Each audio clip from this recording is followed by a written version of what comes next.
Good morning, everybody. Welcome to the Center Morning. for Living Palm Desert. It's 10 o'clock. It's 10 o'clock. So we know where we are. So, hey, good morning, Charles. Morning, Joe. How are you? I'm good. I'm ready to do a little chat here. I got a couple things I want to talk about. So this should be good. Love it. Except now I'll be your hype man. my dogs are coming in. So we have company. They know We have company. No problem. So, all right. So let's get started with the prayer. What do you think? Do it. I'm into it. So let's close our eyes, just take a deep breath in. And as we center ourselves on this moment and this opportunity, we just know that we've been divinely guided to this place, to this time, to this occasion where something will be said or mentioned that will move us forward in our journey in this pathway of life for today and for always. So in this moment, we just breathe in and just know that we are in our right place right here, right now, doing the very thing that we're meant to do. And that's to become open and receptive to an idea, to a sense of freedom and enlightenment that we haven't had the chance to do before. So we're opening up right here, right now. Our arms are open, our hearts are open, our minds and our receptivity is there. And we are so very blessed. For this, we give thanks, let it be so. And this beautiful experience unfolds with effort, grace, and ease and speed, as together we say, and it's so it is. Oh, it. All right. So, Charles. Yes, sir. I have something that I found in our textbook. So there's found profound. If you found it, it's going to be profound. There you go. So under the chapter of physical perfection, do you remember that chapter? That there's kind of a strange chapter in the Science of Mind textbook, and in it he discusses prayers and causes for physical ailments like fevers and kidney problems and blood pressure and all this. And he's kind of like he was the precursor to Louise Hay and You Can Heal Your Life. So in that, the very last part of that entire chapter is a treatment for peace of mind. So, talking about the physical body, talking about a prayer for the peace of mind. And he said this, and I want to read this. We cannot be at peace until we know that the spirit is the only cause, medium, and effect in our lives. There is no past, present, and future to it, meaning God. Evil has no history and has never entered into the being or the experience of reality, capital R. Yep. The mind must come to know and to realize all these truths if it is to have real and lasting peace. A treatment such as this will be of great service in acquainting the mind with the truth of its being. So I want to unpack this slowly. He opens up. This is the prayer. Be still and know that I am God. I am the Christ, the Son of the living God within me. I am the principle of peace within me. I am the manifestation of love within me. My mind is poised in beauty and peace. All sense of fear or doubt is gone. I rest in calm trust and rely on the law of spirit to bring good into my experience. That's the first paragraph. So I just want to unpack that a little bit. Yeah, isn't that good stuff? Yep. I like the way he says, I am the Christ, the Son of the living God within me. I love the way he starts, be still and know that I am God, right? I am the Christ. I am the Son of the living God within me. I love that kind of idea. I think it was Meister Eckhart who said, Jesus wasn't the only Son of God. He was the Son of the only God. You ever heard that? Yep. So I have. I like this idea that there is this unity with a Christ consciousness, with because I always look at Jesus, the teacher, as being a really great role model. So I always like, molding together that idea that I am one with the model itself, with God and the model itself. So I like that. And I like that we'll never know everlasting peace until we come to the truth that it is within us, that even throughout chaos, we have to just be still and know that the God within is still the God within doing the work within us. Does that make sense? Absolutely. Yeah. Absolutely. Well, and that one of the ways Jesus has been referred to historically as well is the Prince of Peace. So if we always consider Jesus from a metaphysical standpoint, from the Christ standpoint, Christ meaning anointed one, right, then we can, as you said, as a role model, we can merge, we can one with the idea that we're anointed as well. So it wasn't reserved for one person in history. It's everybody, so long as we choose our anointing. And we then can become the prince and princess of peace, and then peace of mind. So what are you willing to, all of this is, are you willing to accept your anointing? Yeah. Today. For all of us. Now, in order to do that, are you ready? Second paragraph. Here we go. Now we get spanked. Are you ready? We do. We get spiritually spanked. I contend. Who doesn't love a good spank? I contend with none, argue with none. Oh, God, that's just, first off, I argue with none. And am filled with wonderful peace and light. There is no uncertainty about my future and no fear as a result of my past. So let me just unpack that sentence. I contend with none, argue with none, and am filled with wonderful peace and light. So I know that we probably need to do some sort of a workshop. If anyone is interested, let me know. Couples or people, roommates that are living together on lockdown, communication is key. And I think in situations like this is a situation that we've never had before. No one has ever been in lockdown like this to this degree. Unless you've literally been in a solitary confinement area in prison, no one knows that feeling of just, okay, this is just the two of us. We have no other outlet here. So maybe we need to do some sort of not a workshop, but just a place where people can go and support one another and realize that we're not in this alone. Because a lot of arguments tend to pop up when you have this much togetherness. I mean, no one's had this much togetherness. I don't. Anyway, I think it'd be that big C word, communication. Just how do we communicate? I know that it's a challenge. It can be a real challenge. Just real. We're facing it here. It's something that it's when you're that close.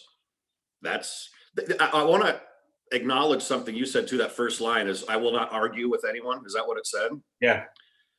If you get into an argument, I don't really find anything. An argument, I mean, you can communicate without arguing. There's a certain hostility maybe that's implied with an argument. To me, if you're arguing with somebody or something, you're acknowledging its presence. You're acknowledging the it of it. If that makes sense, you're acknowledging that there's actually something to argue about, rather than somehow transcending it in thought or in idea, that there isn't something to argue about, but there's something to communicate about. So when I hear that from Holmes, I will not argue with anybody. What I hear him saying is, I'm not going to acknowledge the existence of a problem, but rather acknowledge the existence of the anointed one, the Christ presence. And that would have a tendency to elevate my thought to solution rather than problem. And how we communicate. Absolutely. Is there a hostility there, or is there a peace there? Yeah. Are you communicating about the issue, or are you just communicating through the filter of frustration? Yeah. Because hey, guilty. Yeah. Well, no, it does. It does. Sometimes the frustration, reaches a boiling point, and I think in any relationship, but especially right now with a lot of people in close relationship with each other. I'm in contact with several people, and I think that's one of the most challenging aspects of this is the 24/7, literally 24/7, and it's a rolling calendar where everybody looks out into the future. But anyway, let me continue. Yep. I like, there is no uncertainty about my future and no fear as a result of my past. I think that's a peace of mind right now. I think it's imperative to shut down the messages of future failure of businesses and of individuals, and to be open to the idea that something other than that is going to surface. Because once you and I people buy into the consciousness of recession, of depression, I mean, all of those things are contracting. And when the masses purchase that idea, it is sold in every way, shape, and form, and everyone suffers as a result. Yes, the reality, capital R or capital small r, is that we are moving through a real challenging time, but there's this initiative within each one of us that will keep us moving, and things will change. Things, the boat does come about. It makes the turn. So Yes. I live in an eternal now, which is filled with good alone. Goodness and beauty follow me. Peace and joy accompany me. Happiness and wholeness fill my entire being with the realization of love and perfection. So I think Jeff was talking about it today. Our moderator here, the owner of the Swing Point Media that does such amazing job for us. Producer extraordinaire. Oh yeah, and Jeff, I'm going to out you here. I hope that's okay. You can chime in. He was talking about how, he was getting a little edgy and upset, and how he went out this morning and communed with nature, went on a hike, and he got a real emotional reset from that. I think it's necessary for self-care that we do those things. So absolutely. I live in the eternal now, which is filled with the good alone. And the bougainvilleas this time of year is amazing to me. I like this time in the desert when you can see the flowers. All the HOAs have all their flowers all out there, and you see the bougainvilleas and they're just bright. I mean, it's an opportunity to look at nature and just see its beauty and become one with its beauty, instead of becoming one with the fact that we can't be in close proximity to one another. Understand the oneness with the beauty that's just demonstrating itself to each and every one of us. Yes. I think that's Joe, that's such a strong point that, that we need to agree on behalf of success rather than on behalf of recession, or the fear, because the economy, the financial economy, the economy of agreement is a system, and the system is made up of people, and we can't just say that it's some mechanical something that's just happening to us. We actually dictate it, right? Yeah. So we need to be in control of the only thing we can be in control of, and that is our own consciousness, and then come into an agreement. When 2 or 3, 4 more are gathered, there I am in the midst of you, saith the Lord. God. Yeah. And Charles, to that point, what I've always taught is that during the 2008 recession, when that hit, I declared for our congregation that we were not going to experience that as a center. That there may be individuals in that in the center who are experiencing a recession, depression, but as a center, as a spiritual leader, I didn't want us to engage in the fear around this, which is why, like right now, as spiritual leaders in our center, we have to continue knowing that, on the other side of this is a successful, thriving center, and people will see its value and experience its value by means of what we're doing here. And that will allow us to continue moving in the direction of our highest good for our center. Go ahead. Well, no, and that's a microcosm of the macrocosm that we're talking about. Yeah. That as a center is made up of people. It's not just Joe, as magnificent as you are. It's not just Charles, Laura, Elizabeth. It's our collective. And the reason I would submit, though I wasn't around back in 2008, the reason that you took a stand, Jesus even did it. Let me draw a line in the sand. Come to this side of the line, which says abundance, fulfillment, life, have it abundantly. That then becomes a contagion within the life of the center, that then individuals experience that because of the gauntlet, if you will, that was thrown down. And in the midst of that, when people are experiencing a depression or a recession, they can be enveloped by the collective consciousness of the center and be raised up out of that. Yeah. I think that is our biggest job right now.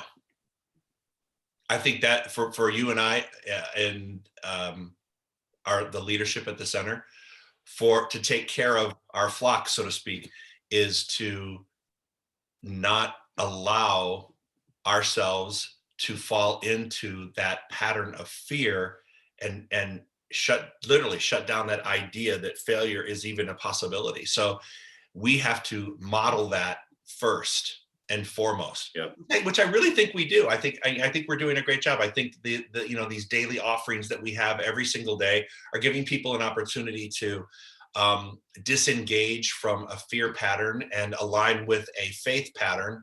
That gives us, that's like our daily spiritual practice. People talk about daily spiritual practices, and I know people that have been logging in daily as part of their spiritual practice to keep themselves in line with this. So I think that's going to be one of our biggest lessons to teach.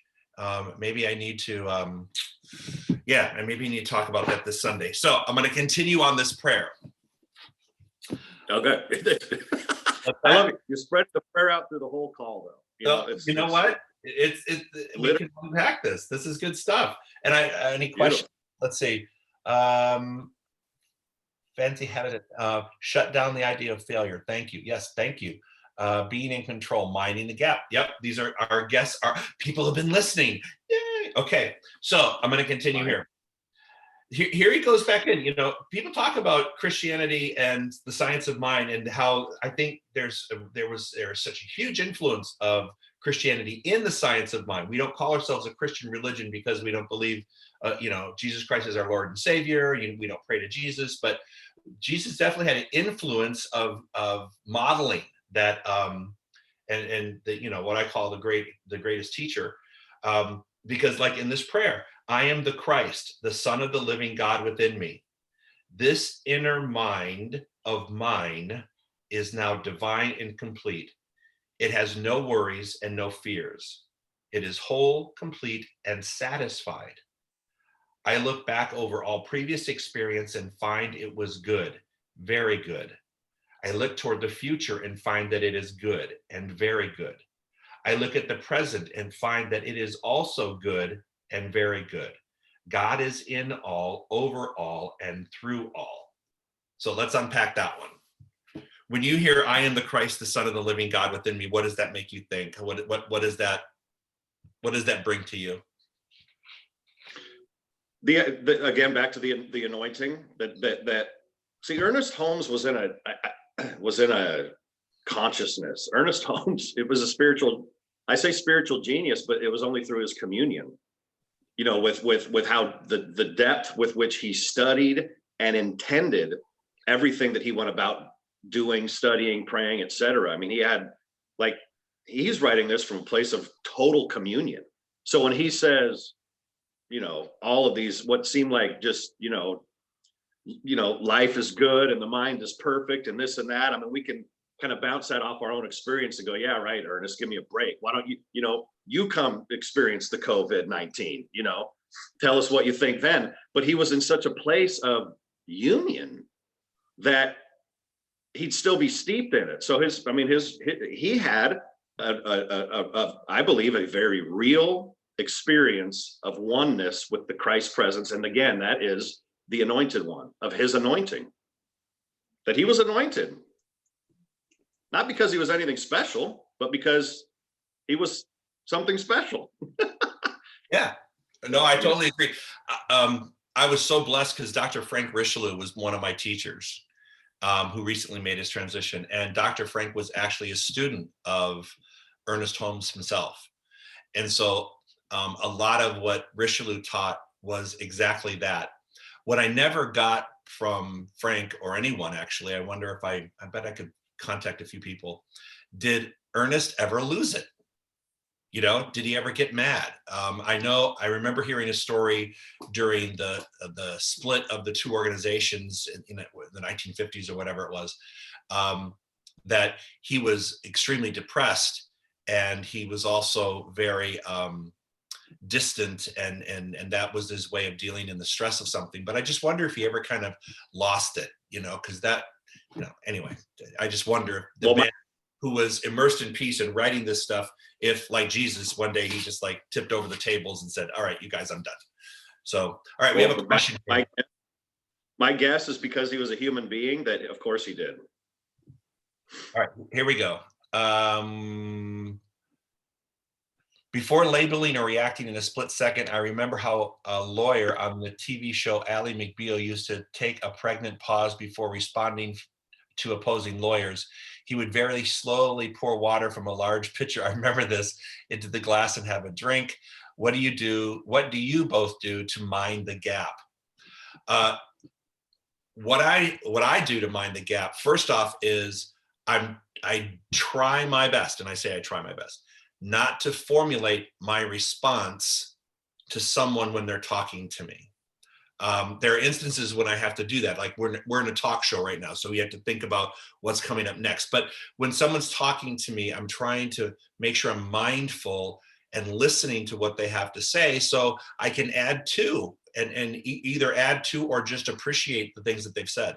In terms of minding the gap, I learned a long time ago. I was a negotiator for a labor union, and I remember a long time ago I was taught, just sit in silence. Just sit in silence. People don't like silence. Pregnant pauses make people really uncomfortable. And so I have learned that when there are times that I know it could be combative, I sit in the silence of it instead of engaging in it. And usually the response is softened with the other person because they sense that it's, and I'm not being silent to rev up a response to like come launch out of the chair. That's actually just, I want to soak in and let and embody what you just said beyond the surface level of you saying it and put it into my being and really process this. I think many times we don't process things because we're too busy bantering back and forth, and nothing really goes to the level, past the level of the superficial into the processing, if that makes sense. How do you mind the gap? I mean, you have a relationships with people. How do you mind the gap when you need to, but how do you mind the gap with a 6-year-old? That's got to be a challenge. Oh my God, you've got to be so challenged by all of this. Really, my heart goes out to you. Well, I appreciate that. You know, once our doctor, when Mila was born, we were having a conversation about something, and that she used the term, the natural guilt that or the phrase, or the sentence, the natural guilt that comes from being a parent. And I thought that was brilliant. Like, yeah, I guess that's part of it, or just whatever's made up out of it, whatever that is. It's because we always want to be the best parents, and are we always? No. But yeah, it's the breath. It's a moment. It's in a moment, in 5 seconds of taking a breath, you can go through the entire spectrum of all the curse words, the rebuttal, the argument, like you can just because the brain thinks that fast. And it's actually a way, it can be a cathartic moment. It's just to have that pause, that 5 seconds, that whatever it is, just to let all of that process and then come from where I really want to come from, which is my heart. Do I always do it? Absolutely not. But do I strive to? Absolutely. So a comment came up and I want to address it. I think, Charles, we talked about you getting together with Michael Bogart. Michael, right? Bogart? Yeah, Michael. And I really, in order to give this a really in-depth lesson about the Nicene Creed, because it just popped up again, I would like Michael to take a look at this. And when you two have your discussion, bring him in, because he is a more biblical, he's more immersed in the biblical aspects of this than I think either one where you or I. We could go through it, but I think that it would be beneficial to not, to have Michael approach it in the upcoming time that we have together. So whoever that is asking for that, it's forthcoming. All right. Yep. So go ahead. No, and I know who that comment's coming from, and I will address it with you personally, so that we can unpack that whole Nicene Creed, because there is some depth there. There's some. Oh yeah.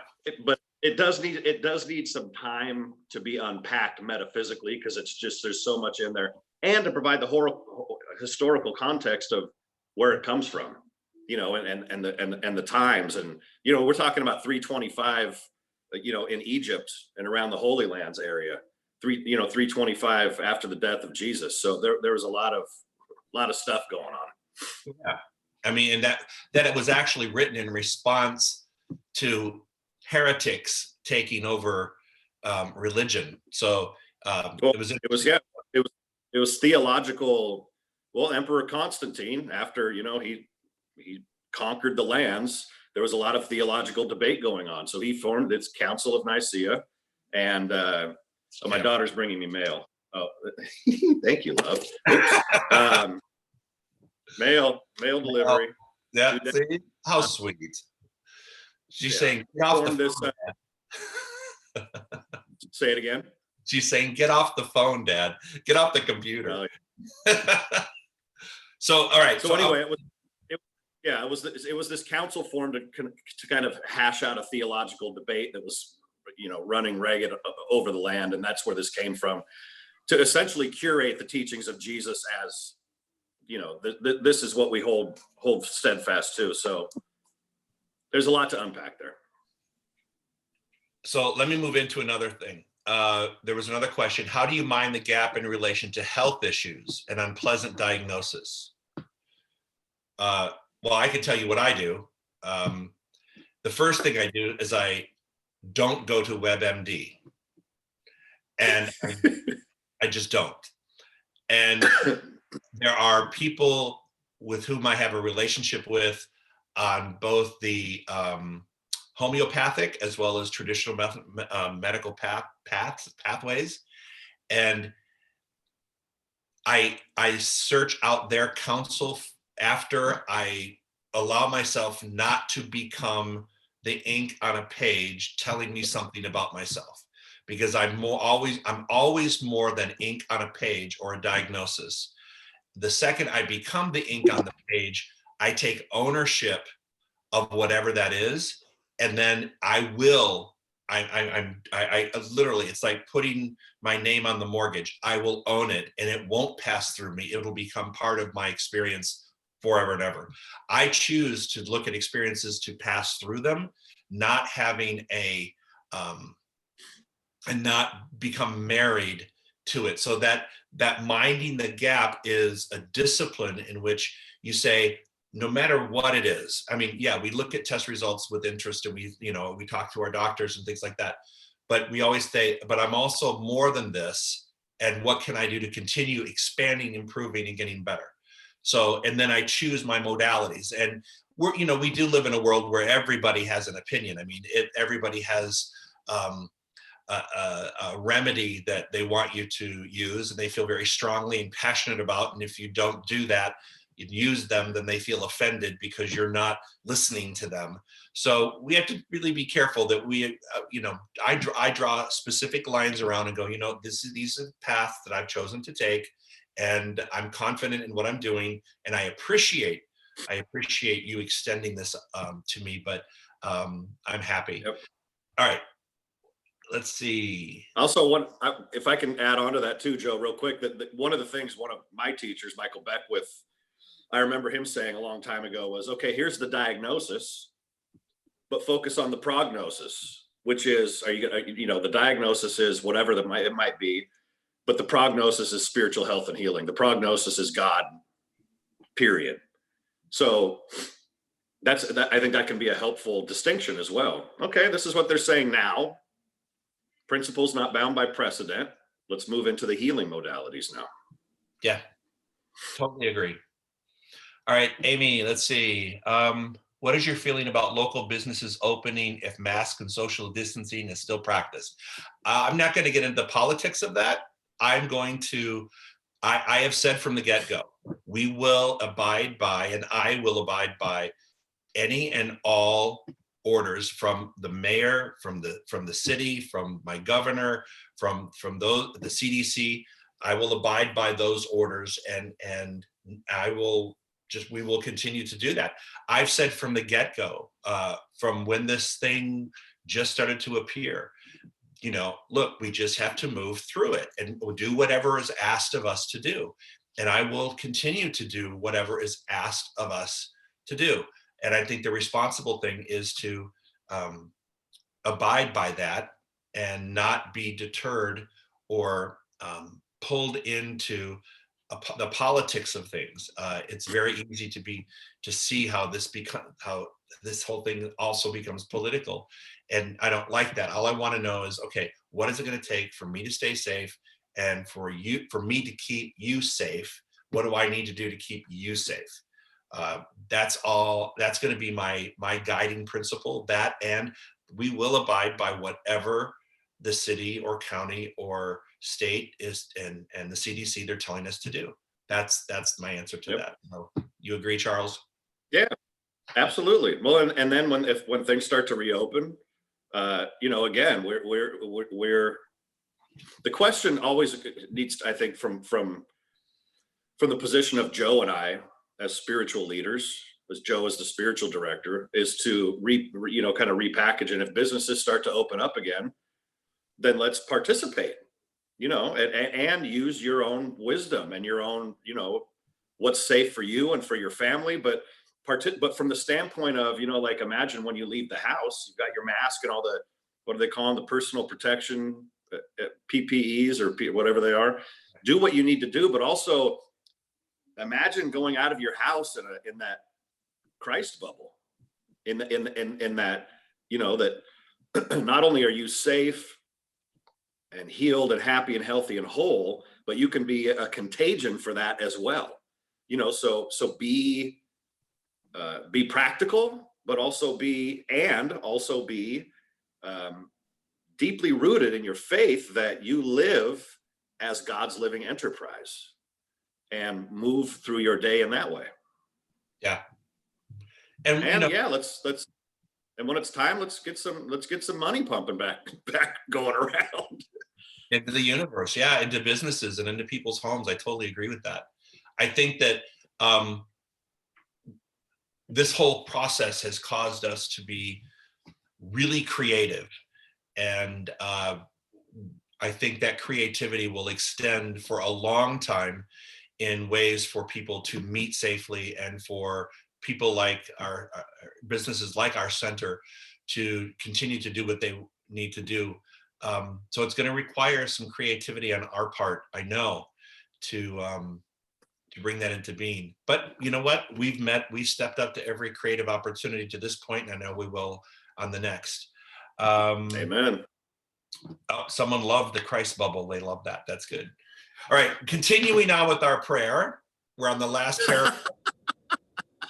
The world's longest prayer. The world's longest hour-long prayer. But it brings up, when you die, I like the fact that, I'm not looking at this as a prayer that I'm just going to say and just, I'm actually want to dissect it and go into it, because there's so much good stuff in here. All right, so here's how he ends it, though. I am the Christ, the Son of the living God within me. I am the spirit of confidence. I am poised in love and reason. I am the perfect law of truth and the complete presence of beauty. I am Christ, the Son of the living God within me. So I love this. I am the spirit of confidence. How many people in this situation are not feeling confident about, the future, or venturing out to the grocery store? No matter what it is, Yep. How many people are acting in pure, being confident? And, I'm one that always says, stand and authorize your experience. We have to do that. Like last Sunday with the posture of security and confidence. But I like that he says that I am the spirit of confidence. I am poised in love and reason. Ooh, that's a strong statement. To me, that's a really strong statement. What do you think? What do you suppose he means by what do you suppose he means by reason in that context? Yeah. I think it's spiritual discernment, because I think because every one of us is given that individual will and free will and free choice. And so I think it's, love and reason for us to be able to individually, not collectively, but individually, allow ourselves to love and also process things as an individual and not as a mass consciousness, and not as a race consciousness. Does that make sense? Yep. Totally. When I read it that way, yeah, the spiritual discernment, I think, is a powerful phrase. You know, yeah. Discerning between, you know, that you say capital R reality and small r reality. You know, move things through the filter of those filters as well. And you know, is this you know, two things are happening simultaneously, heaven and earth. You know, yin and yang. You know, and so that's the filter of discernment is, okay, so I'm caught up in spiritual reason is a loftier consciousness, if you will. Not that it has anything to do with altitude, but you know, higher consciousness. Just how are we filtering things? How are we processing them? Am I getting caught up in, again, like the diagnosis or the vision, prognosis? Well, what did they used to say? Keep your head in the clouds and your feet on the ground, right? Yeah. Yeah, the head in the clouds for possibilities and to elevate your thinking, and your feet on the ground to make sure you're doing the right work. So a couple comments. Taking a pause to listen and not be a knee-jerk reaction is great advice. Not trying to think about response while listening. Love that. Thank you very much, Amy.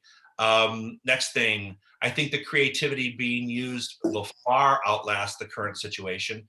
It is attracting a new segment of people that never thought of coming to the church. The spiritual growth is opening many new windows. I totally agree.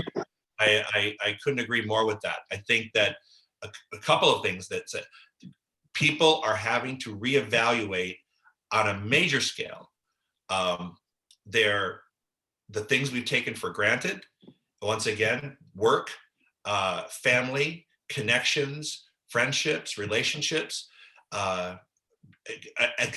access to services and goods and everything. And so I think the lasting effect of this, I think, you know, there's going to be a sense of gratitude and an awakening process that people, I think, are moving through. To me, this is almost like a birth canal, a painful birth canal that we're all moving through to give birth to something bigger and greater. And I think a lot of people have been dipping their toe in the idea of metaphysics and, you know, a spiritual pathway in all of this. I think that absolutely we're bringing a lot more people in. Don't you think, Charles? I agree. And there's actually articles that have been written that indicate, you know, that coming out of this, one of the industries of growth are going to be spiritual centers, because because there's an impulse to feel connected and connected to our own spirit, connected to our own soul. You know, and what's being birthed, the creativity or the opportunities that we're taking advantage of is, I live here in Palm Desert now. My brother lives in Bozeman, Montana. My sister and my mom and their families, you know, live in Seattle. You know, every once in a while we're getting on calls like this. I know you've been doing it with some of your people too, Joe, that we didn't do that before. I mean, I'd FaceTime with my sister, you know, because she's my best friend, but we'd never get on as a family and have calls like this. You know, I don't want that to stop. I think that's one of the things that will be kind of a cool thing going forward is let's keep doing these, you know, Zoom calls, you know, these these, you know, dinners and things like that. I mean, even with some of my ministerial colleagues, you know, just to catch up, I'm like, hey, you know, you want to have a beer? Let's have a beer sometime this week. And, you know, it's just a FaceTime call, just to catch up and chat. It didn't ever occur to me to do that before. But now I'm doing things like that. And so that's one thing. But the other, you know, of course, there's always a longing for people. I don't care if you're the most successful business person, or if you're in the poorhouse or whatever it is, there is an eternal and constant longing for someone to be in touch with their own soul, their own heart, with their own being. And that's the evolution that's coming out of this, I believe, or the revolution that's taking place is, if people are taking advantage of it, there is a tremendous opportunity for folks to actually touch themselves, to actually know their essence in ways that they never have before. That's what's happening out of this, because you're in your face. You're in your own face. So, yep, Yeah, it's happening. it is. It is. It is. There's an awakening happening everywhere. It's all right. Wrapping up. Yep. Um, Okay, prayer. I am poised in love and reason. I am the perfect law of truth and the complete presence of beauty. So let's unpack that. I am the perfect law of truth and the complete presence of beauty. You want to go after this? You want me to do it first? Do it. Throw down. All right. I am the perfect law of truth. Now, what is interesting is when you read this, the truth is not capitalized. It's a small t, because I am the perfect law of my truth. I am the perfect arbiter of my life. I am the perfect presence in my life who sees and interprets and perceives things. And I create my own small t, my own truth. If it was written, I am the perfect law of truth, capital T, then that would have really thrown me off, because that would mean I'm the perfect law of, I am God. That we get into that discussion all the time. So I love this idea that I am the perfect law of truth and the complete presence of beauty. And that has nothing to do with like the physical part. It's just the acceptance. Beauty to me is the acceptance of the totality of what we see and experience. And, to me, I'm watching, another aspect of that is watching the beauty of human interaction and humans helping other humans throughout this entire process, watching the first responders and our medical care workers and the grocery store clerks and the people that are still open for essential businesses, and seeing them committed to their process, and just seeing the beauty in their commitment to doing something. Especially when I look at people in the medical field who are working 3-4 shifts in a row and days on end. We're fortunate that in the valley we're not experiencing that to that level, that's happening in other places. But I truly appreciate the beauty in their commitment, as well as the beauty that I see outside in nature and the beauty I see in the eyes of other individuals. So yeah. All right. So let's beauty. Yeah. Go ahead. Well, we see beauty, or we don't see beauty. Again, what's beauty is in the eye of the beholder. What are you beholding? I mean, can you look at a dumpster and see beauty? As part of the circulation of life. What are you beholding today? It's a great question to ask. It's funny you mentioned that, because Carly in high school was really into photography. And she went out to, I want to call it Trash Mountain, whatever that is, way out near the Salton Sea. They've got this whole, anyway, it's just, I don't remember what it's called, but it's this thing out by the Salton Sea. Someone will pop in and answer in a minute, where they have all these things that were put together by trash, literally, but they're people painted them, and they're really cool. And she did this art, a photo session, and took all these really unique pictures of just small little elements of trash, literally of garbage.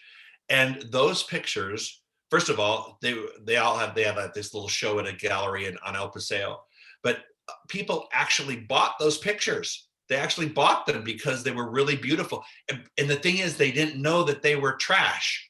They didn't know they were trash. In fact, when we built our house, we took those pictures and we had them up in our bathroom.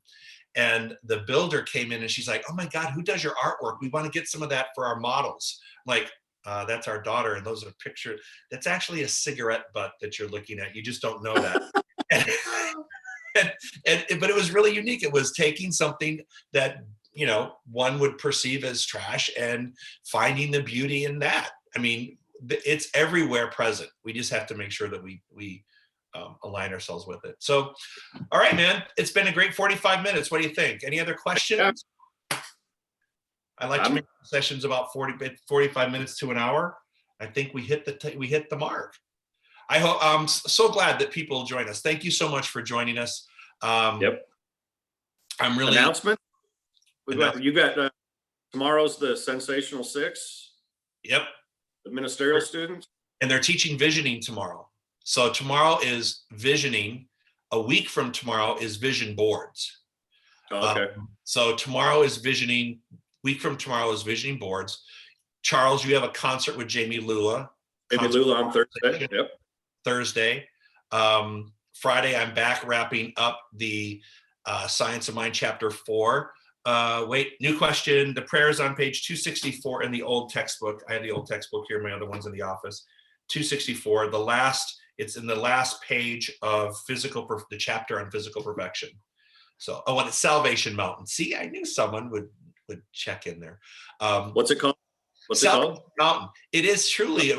You'll have to take Mila out there. And Julia. It's really kind of cool to go out there. It's a drive. It's way out by the Salton Sea, but yeah, it's definitely a good little field trip. Cool. All right. Let's see. What else do we have? Let's see. I'm trying to read this. Hold on. Oh, wait, several questions. What page is the prayer? Salvation Mountain. Thank you for being steadfast in spirit and bringing us through the birth canal. You're welcome. Who knew that? Who knew that I was going to do that in my life? The older I will send pictures of a really bad odor out there. Yes, it doesn't smell real pleasant out there. But okay, so what was I talking about? Oh, so Friday we have the chapter 4, and then Saturday we have a meditation. Reverend Ruth Ann is leading that up at 10 o'clock. And then Sunday services at 10, obviously. And anyway, I think that for the rest of the week, I think. Oh, Laura has her thing at 2 o'clock on 2 o'clock Thursday. Yep. So anyway, thank you very much for logging in. We're glad you came in. And again, we say this every time: if you're going through a financial challenge, this is totally a gift to you. But if you are confident in your finances, we would really like you to consider donating something to the center. Obviously, our finances have changed as a result of this situation.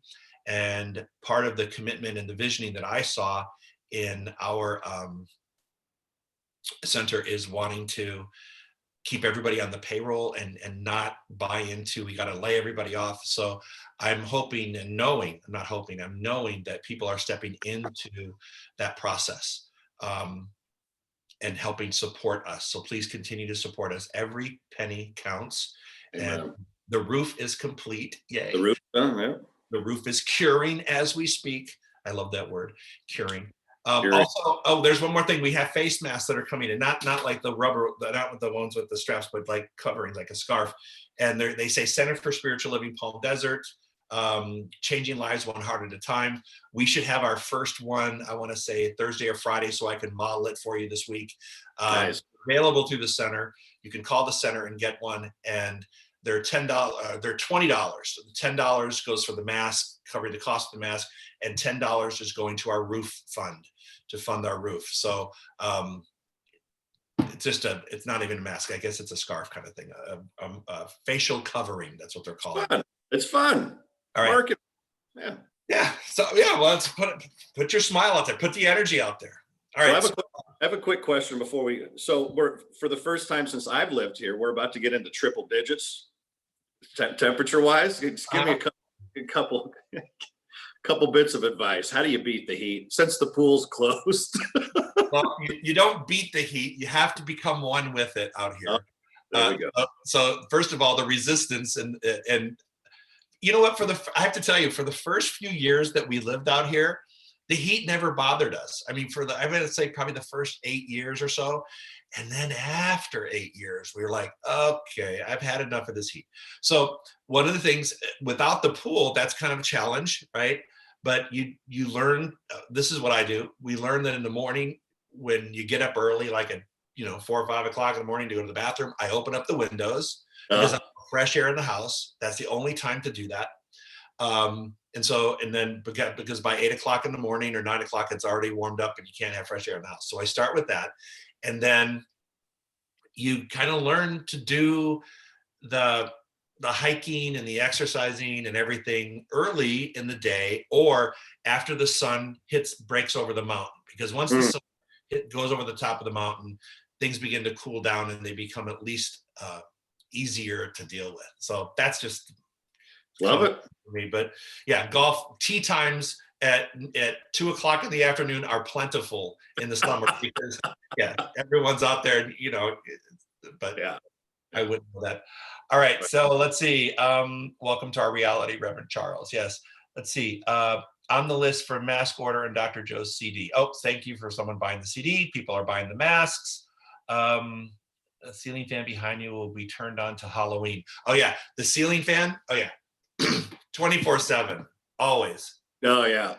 Yeah, every room has a ceiling fan, or you have to figure out a way to move air. It's a must. Well, Okay, so Charles, you want to pray us out? let's do it. Thank you, everybody. It's been another blessing to be with everybody. So yeah, let's take a deep breath.